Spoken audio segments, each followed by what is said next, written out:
बातमी अमित शहांची आहे। केंद्रीय गृहमंत्री अमित शहा यांनी शनी शिंगणापूरमध्ये शनिदेवाचं दर्शन घेतलं। शनी चौथऱ्यावरती जाऊन शहांनी तेलाभिषेक केला।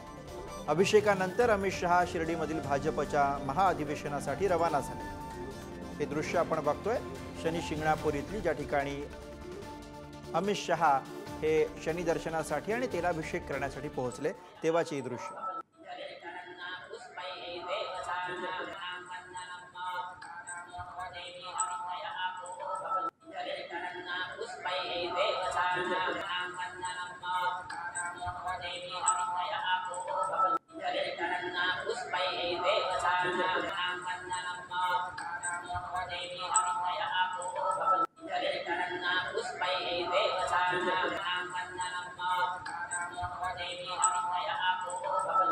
तर ही दोन दृश्य आपण बघतो आहोत। आधी शनी शिंगणापूरमध्ये जाऊन अमित शहा यांनी दर्शन घेतलेले आणि त्यानंतर आता साईबाबांचं दर्शन, आणि याच विषयी आपण अधिक माहिती घेऊया। प्रतिनिधी किरण ताजणे आपल्याला अधिक माहिती देतात। किरण,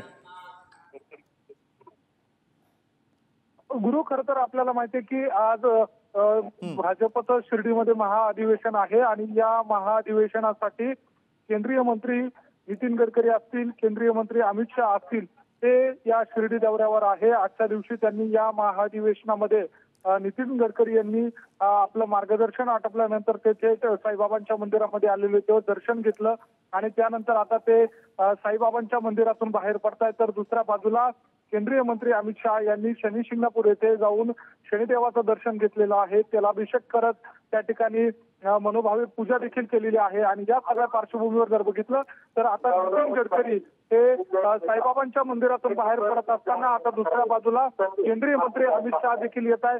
काही क्षणातच ते या मंदिर परिसरामध्ये दाखल होतील। एकूणच जर बघितला तर तो संपूर्ण जो प्रोटोकॉल आहे तो या ठिकाणी लावण्यात आलेला आहे। सुरक्षा रक्षकांनी या सगळ्या ठिकाणी चोख बंदोबस्त देखील ठेवलेला आहे आणि या सगळ्या पार्श्वभूमीवर साईबाबांचं दर्शन घेतल्यानंतर अमित शहा हे भाजपच्या महाअधिवेशनासाठी दाखल होणार आहे। काही अंतरावरच या ठिकाणी भाजपचं महाअधिवेशन पार पडतंय आणि या सगळ्या पार्श्वभूमीवर अमित शहा नेमका या सगळ्या महाविद्यालयाच्या नंतर नेमका काय सल्ला देतात, मंत्री असेल, जिल्हाध्यक्ष असेल आणि एकूणच या संपूर्ण सरकारला या सगळ्या पार्श्वभूमीवर काय मार्गदर्शन करतील याची उत्सुकता आहे। मात्र तत्पूर्वी जर आपण बघितलं तर शनिदेवाचं दर्शन अमित शहा यांनी घेतलेलं आहे आणि त्यानंतर आता ते काही वेळातच साईबाबांच्या दर्शनाला देखील पोहोचत आहे। त्यामुळे या सगळ्या पार्श्वभूमीवर चोख असा बंदोबस्त ठेवण्यात आलेला आहे। एकूणच जर बघितलं तर जे भाविक आलेले होते त्यांना देखील या ठिकाणी प्रोटोकॉलच्या पार्श्वभूमीवर काही विशिष्ट अंतरावर उभं करण्यात आलेलं आहे। पदाधिकारी असतील, कार्यकर्ते असतील, त्यांना देखील काही विशिष्ट अंतरावर या ठिकाणी